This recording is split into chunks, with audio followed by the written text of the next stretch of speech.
हाय बच्चों, आज हम लोग सीखेंगे how to derive formula of torque acting on the dipole. ठीक है बच्चों, ध्यान से देखना।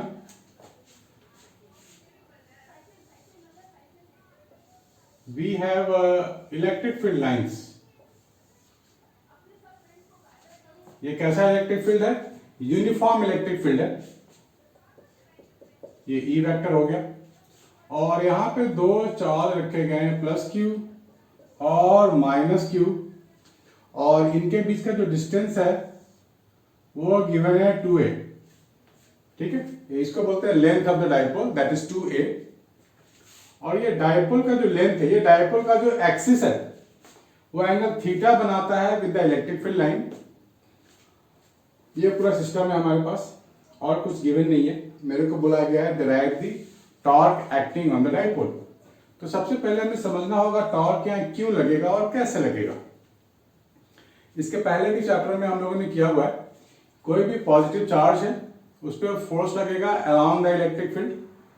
फोर्स इधर लगेगा, F is equal to EQ। ठीक है, और कोई भी नेगेटिव चार्ज पर फोर्स लगता है opposite to the electric field. यहां फोर्स की डायरेक्शन तो बिल्कुल अपोजिट है, लेकिन जो मैग्नीट्यूड है बिल्कुल सेम है।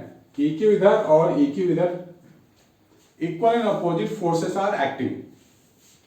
तो इस केस में क्या होगा? Equal and opposite force acting, तो हम कह सकते हैं total net force is zero. Net force on the dipole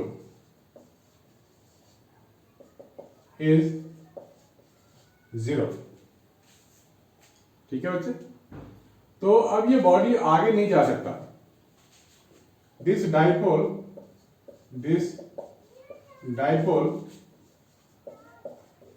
cannot move linearly।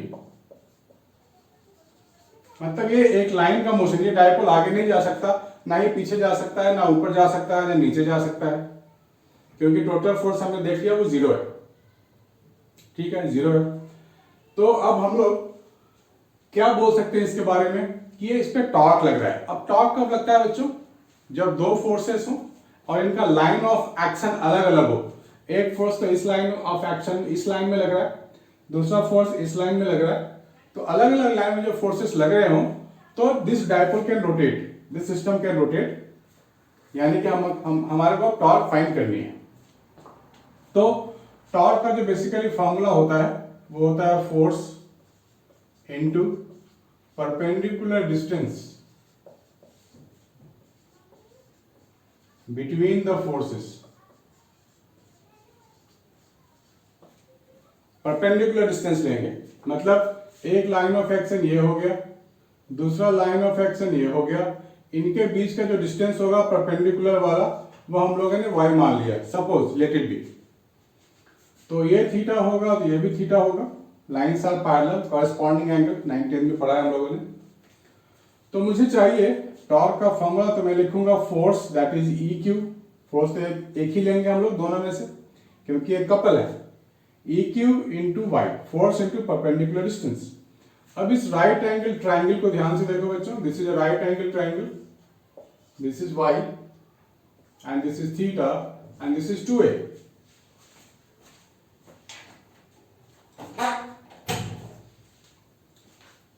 ठीक है, तो राइट एंगल ट्राइंगल में मुझे 2a is a known quantity, given है कि डिस्टेंस जो है वो लेंथ जो डाइपोल का है वो 2a है, और थीटा एंगल भी गिवन क्वांटिटी है। तो मैं यहां पे लगाऊंगा sine theta perpendicular upon hypotenuse, that means y is equal to 2a sine theta. ये लिखेंगे हम लोग, तो मैं यहां लिख सकता हूं EQ into 2a sine theta. So Q into 2a को हम लोग पहले पढ़ चुके हैं, इससे डाइपोल मोमेंट, तो लिख सकते हैं हम लोग PE साइन थीटा, और we can say torque vector is equal to P vector cross of E vector. ठीक है, इसको वेक्टर के फॉर्म में ऐसे लिखेंगे और जनरल फॉर्म में ऐसे लिखेंगे। तो हमें दोनों फॉर्म लिखने आनी चाहिए, जिसे आप नोट कर लो बच्चों।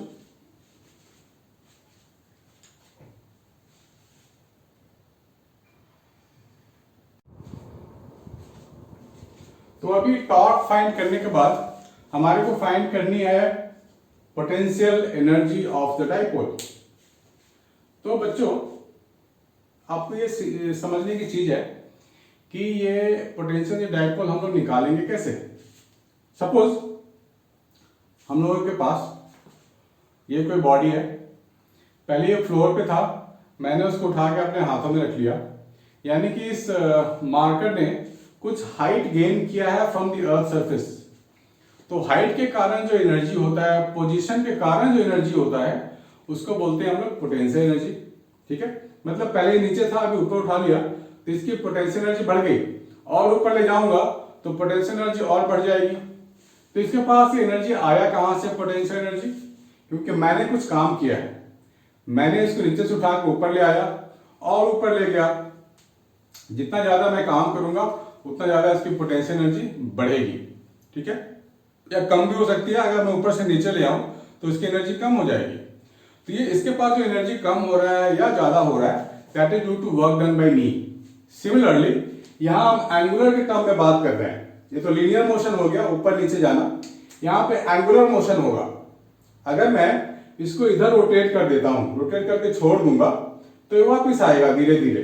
वापस क्यों आएगा, क्योंकि जब मैंने इसको इलेक्ट्रिक फील्ड की अगेंस्ट में रोटेट किया तो मैंने कुछ काम किया, तो मेरे काम करने से क्या होगा, इस सिस्टम में पोटेंशियल एनर्जी आ गई, फिर अपनी एनर्जी को वो इस्तेमाल करते हुए वो वापस आएगा। ठीक है बच्चों, तो पहले हम लोग वर्क डन की बात करेंगे और उसे ही कहेंगे कि energy stored in the system. देखते हैं आगे। सपोज हम लोगों ने इस डाइपोल को डी थीटा से इधर रोटेट कर दिया, लिखते हैं let the dipole be rotated by D theta. ठीक है, तो जब हम लीनियर वर्क डन की बात करते थे तो फोर्स इनटू डिस्प्लेसमेंट लिखते थे, लेकिन जब एंगुलर वर्क डन की बात करेंगे तो हम लोग टॉर्क इनटू एंगुलर डिस्प्लेसमेंट लिखेंगे। मतलब लीनियर वाले का एंगुलर एनालॉग। लीनियर में मैं आपको याद दिला दूं, फोर्स इनटू डिस्प्लेसमेंट लिखते थे, ये था लीनियर, और एंगुलर में क्या होगा, फोर्स की जगह टॉर्क आ जाएगा, डी की जगह थीटा आ जाएगा। So torque into angle is work done angular वाला। Then small work done, then small work done, d डब्ल्यू टॉर्क इंटू डी थीटा हो गया। ठीक है, क्योंकि डी थीटा से रोटेट किया है तो डी डब्ल्यू का स्मॉल वर्क डन होगा। टॉर्क हम लोग ने निकाला था P E sine theta D theta. ये पूरा का पूरा जो वर्क डन होगा that is potential energy of the dipole. This is PE integration of sine theta D theta, और ये थीटा 1 से थीटा 2 ले सकते हैं। थीटा 1 और थीटा 2 कोई भी एंगल हो सकता है, मैं जनरल की बात कर रहा हूं। और यहां पर इंटीग्रेशन का थोड़ा सा नॉलेज होना चाहिए, बेसिक भी आएगा तो काम चल जाएगा। इंटीग्रेशन ऑफ साइन थीटा होता है minus cos theta, so we can write PE minus of cos theta, theta 1 to theta 2,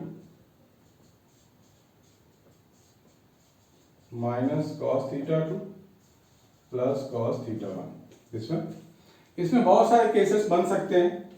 case 1, if theta पहले 180 डिग्री था, बाद में थीटा 0 हो गया, वहां डाल देते हैं, तो यहाँ पर 180 आएगा -1, यहाँ पे आएगा 0, ये भी -1 हो जाएगा, तो -2 हो गया, ये -2 PE। अगर हम लोग केस 2 की बात करें तो if theta is equal, suppose initially theta 1 90 degree में रहा होगा और थीटा 2 0 डिग्री हो गया होगा, तो ये 90 लेंगे और ये 0 लेंगे, तो -PE हो जाएगा, U is equal to -PE। ठीक है, तो और भी केसेस पॉसिबल है, जो एग्जाम पे डिपेंड करता है कैसे क्या करना है।